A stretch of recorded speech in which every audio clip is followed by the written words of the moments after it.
আবার দুজনকে দুই ঘুষি, এ যুবক মারো কেন, আবার দুজনকে দুই থাপ্পড়, এই ছেলে মারো কেন, বলে মানে কি হয়, বলে মানে লাগে, লাগে কেন, বলে আমি জীবিত মানুষ বলে লাগে, তুমি জীবিত মানুষ বলে লাগে, বলে হ্যাঁ, তুমি কি তোমার জীবন কোনোদিন দেখেছো, বলে না আমি আমার জীবন কোনোদিন দেখি নাই, কিন্তু আমি বিশ্বাস করি আমার ভিতরে জীবন একটা বেঁচে আছে, বলে তাই যদি হয় কান করে শুনে না, মুসলমানরা আল্লাহকে কোনোদিন দেখেনি, কিন্তু মুসলমানরা বিশ্বাস করে আল্লাহ গোটা পৃথিবী জুড়ে বিরাজমান, সুবহানাল্লাহ। 2 নম্বর প্রশ্নের উত্তর হয়ে গেল। 3 নম্বর প্রশ্ন হলো তোমার আল্লাহর আগে কে ছিল বলো, বলে দেখতে চাও, বলে হ্যাঁ এখানে এসো, বলে না এসো, বলে না, ও দেখছে আল্লাহ দেখতে গিয়ে যে হারে মার খেয়েছি, আবার আল্লাহর আগে কি ছিল দেখতে গিয়ে যদি আবার মার হয় কি গো, কিন্তু সব প্রশ্নের উত্তরে মার আছে, কথা কন, সব শূন্যতে কষ্ট আছে নাই, যেমন তাইফের মাঠে রক্ত ঝরানো সুন্নত, উহুদের প্রান্তে রক্ত ঝরানো সুন্নত, বদরের প্রান্তে মার খাওয়া সুন্নত, নিজের জন্মভূমি ত্যাগ করে মক্কা ছেড়ে মদিনায় যাওয়া সুন্নত।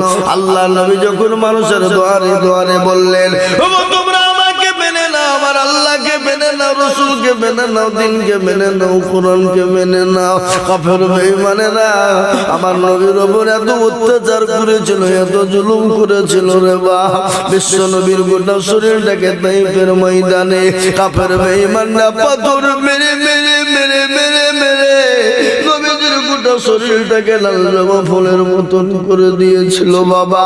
বিশ্ব নবী তাইফের ময়দানে বেহুশ হয়ে গেলেন, ফেরেশতারা বলে মাবুদ গো একবার হুকুম দিয়ে দাও তাইফের মাটিকে বরবাদ করে দিই গো আল্লাহ। সঙ্গে সঙ্গে ডাক দিয়ে বলেন ফেরেশতা আমার হাবিবুল্লাহ যতক্ষণ পর্যন্ত না বলবে আমি আল্লাহ ততক্ষণ, তোমরা বক্তব্য শুনছো না, আর কি হচ্ছে,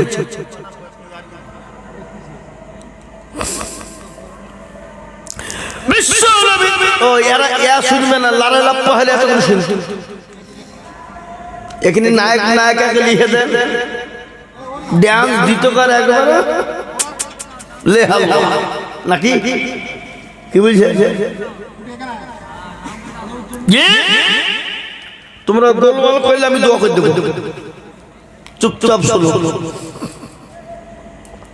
বিশ্ব নবীকে আল্লাহ বললেন আমার ফেরেশতা আল্লাহ রাসূল সাল্লাল্লাহু আলাইহি ওয়াসাল্লামকে ডাক দিয়ে বললেন নবী গো আপনি কোনো চিন্তা করবেন না, আপনি এই মুহূর্তে মক্কা ছেড়ে মদিনার পথে চলে যান গো নবী, আপনার সঙ্গে আবু বকরকে সঙ্গে করে নিয়ে যান। গজল আছে না, আজ নবী গো আমার বানায়া বাজার হিজরত করিয়া চলেন মদিনায়, আজ নবী গো আমার ঘোড়ায়া সংসার শুয়ে আছে সোনার মদিনা, আব্দুল্লাহর পৃষ্ঠ হতে মায়ামিনের গর্বায়াতে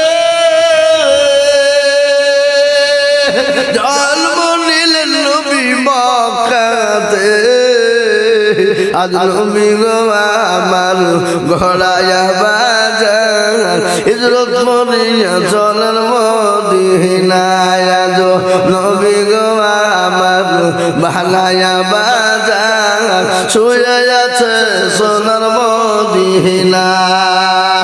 নবী বলে হযরত আলী আছে বিছানা খালি, নবী বলে হযরত আলী আছে বিছানা খালি, আমার বিছানায় শুয়ে যা, আজ নবী গো আমার ঘোড়ায়া বাজার হিজরত করিয়া চলেন মদিনায়, ওই নবীর নামে দুরূদ পড়িলে,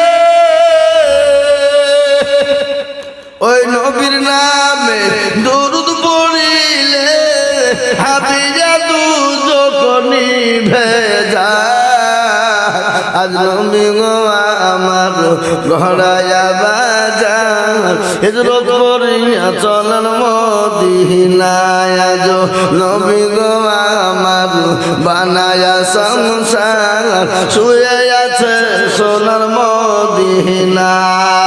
ও মুসলমান দরদি আল্লাহ নবী প্যারা নবী দয়া নবীকে আল্লাহ বলেন নবী আপনি মক্কা ছেড়ে মদিনার পথে চলে যান। রাসূল আমার মক্কা ছেড়ে মদিনার পথে যাবে, এদিকে কাফের বেঈমান নবীর বাড়িকে ঘেরাও করে নিয়েছে, নবীকে মেরে দেবে, নবীকে যেতে দেবে না। আল্লাহ বলেন ও রাসূল আপনি কোনো চিন্তা করবেন না। বিশ্ব নবী হযরত আলী রাদিয়াল্লাহু তাআলা নূর করে তিনি শুয়ে আছেন। হঠাৎ করে নবী আবার মক্কা ছেড়ে মদিনার পথে যাবে। আলীকে বলেন আলী রে আমার পিছনে খালি আলী তুমি শুয়ে যাও। তিনি শুয়ে গেলেন, মুখটা তিনি ঢেকে ফেলেছেন। রাসূল বলে ও আলী তুমি ঢাকলে কেন মুখ বলো?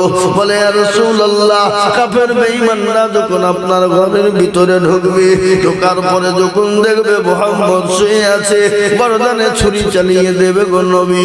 আমি আলী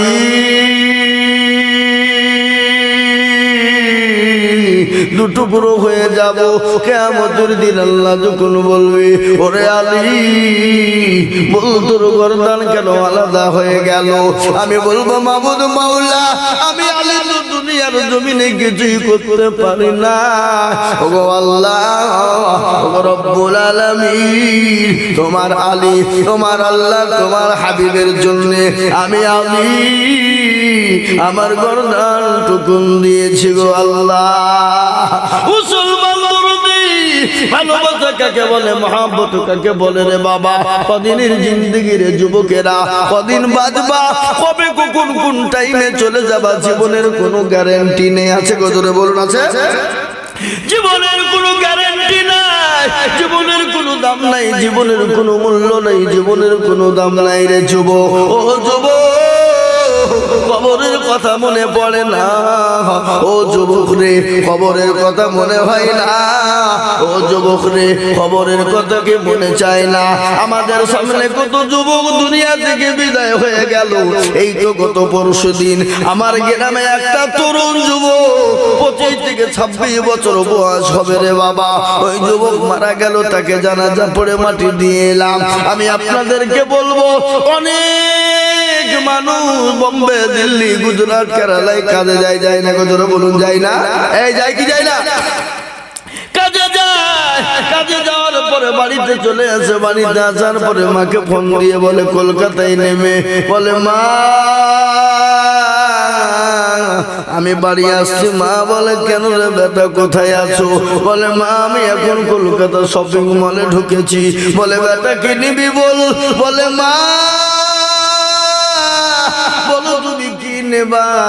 বেটাকে মা বলছে বেটা আমি কিছুই নেব না। ওরে বেটা আজকে তোকে 2-3 বছর আমি দেখতে পাইনি রে বাবা, তাড়াতাড়ি করে বাড়ি আয়, তোকে সুন্দর করে খাওয়াবো, আমি তোর চেহারা কান দেখবো। বলে মা আমি বাড়ি আসবো। বলে 3টের মধ্যে ঢুকে যাব। 3টে বেজে গেল এলো না, 4টে বেজে গেল এলো না, 4:30 বেজে গেল এলো না। মা বলছে স্বামীকে বলে স্বামী গো আমার কলেজার সন্তানটাকে একটু ফোনটা করুন দেখিন। ফোন করে ফোন ঢুকে না। কিছুক্ষণ পরে কিড়িং কিড়িং করে বেল বেজে গেল। ডাক দিয়ে বলে হ্যালো। বলে কে? বলে আমি অমুক। তুমি কে? বলে চাচা আপনার কলেজার সন্তান দুনিয়ায় বেঁচে না। রাস্তায় আস্তে আস্তে আস্তে ডায়মন্ড হারবারের কাছে চাকের সঙ্গে এমন করে অ্যাক্সিডেন্ট হয়ে গেল। ওগো চাচা আপনার ছেলেটাকে আপনি যদি নিতে চান তাহলে দয়া করে অ্যাম্বুলেন্স নিয়ে তাড়াতাড়ি করে আসুন। এরকম ঘটে কি ঘটে না? ও যুবক রে কবর বড় কঠিন, কবর বড় ভয়ঙ্কর। আল্লাহ নবী দয়াল নবী বলেছেন আমার উম্মতি যদি একবার জানতো কবর কোন জায়গা, মানুষ মরে গেলে জীবনও কোনোদিন মানুষকে কবরে রাখতো না। কবর এত কঠিন, ডানের মাটি বাঁয়ে মাটি নিচে মাটি, শুধুই মাটি বাবা। সঙ্গে শুয়ে যাবে না। ও যুবক আসো নামাজ পড়ো, কোরআন পড়ো, কোরআন পড়ো, নামাজ পড়ো। ও যুবক কোরআন পড়ো, নামাজ পড়ো। ও যুবক আল্লাহকে মানো, আল্লাহ রাসূলকে মানো, নবীর সুন্নতকে মানো, সুন্নতের উপর চলো। ও যুবক রে, আজ আজ কাল চলে যাব, নিঃশ্বাসের কোনো বিশ্বাস নাই। কখন মারা যাব কেউ পৃথিবীর জমিনে বলতে পারবে না। ও যুবক শুনে না, আমি আজকে তোমাদেরকে বলি, যুবক কি জবাব দেবা কিয়ামতের দিন? ও যুবক সেদিন তো সূর্য মাথার উপর নেমে আসবে, মগজগালা টং বং টং বং টং বং টং বং করে গলতে থাকবে। যেমন মা বোনেরা হাড়িতে ভাত রান্না যখন করে, ফ্যান গুলা টং বং করে ফুটে, কিয়ামতের দিন সূর্য মাথার উপর নেমে আসবে। আল্লাহর কুরআন বলেছে, ইয়াউমা ইয়াফিরুল মারউ মিন আখিহি ওয়া উম্মিহি ওয়া আবিহি ওয়া সাহিবাতিহি ওয়া বানিহি। কিয়ামতের দিন বিবি চিনবে না, বন্ধু চিনবে না, ছেলে চিনবে না, মেয়ে চিনবে না, ভাই চিনবে না, বাপ চিনবে না, মা চিনবে না। সেদিন কেউ আপনার জন্য জাল্লা পরিমাণ বোঝা বহন করবে না রে যুবক। সেই দিন কেউ চিনবে না।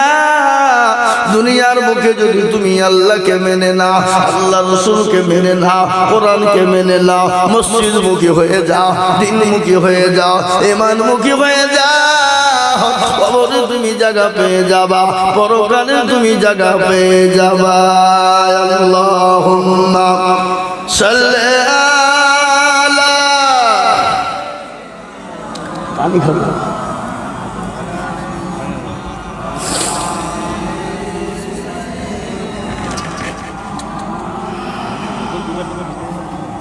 জোরে আল্লাহুম্মা সাল্লি আলা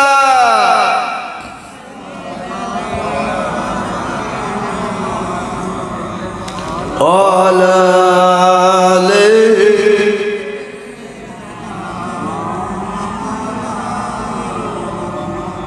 জোরে লা ইলাহা ইল্লাল্লাহ। জিকির করে তো এই গভীর রজনীতে জিকির করেন আল্লাহর কাছে, আল্লাহ আমাদের দোয়া কবুল করবেন।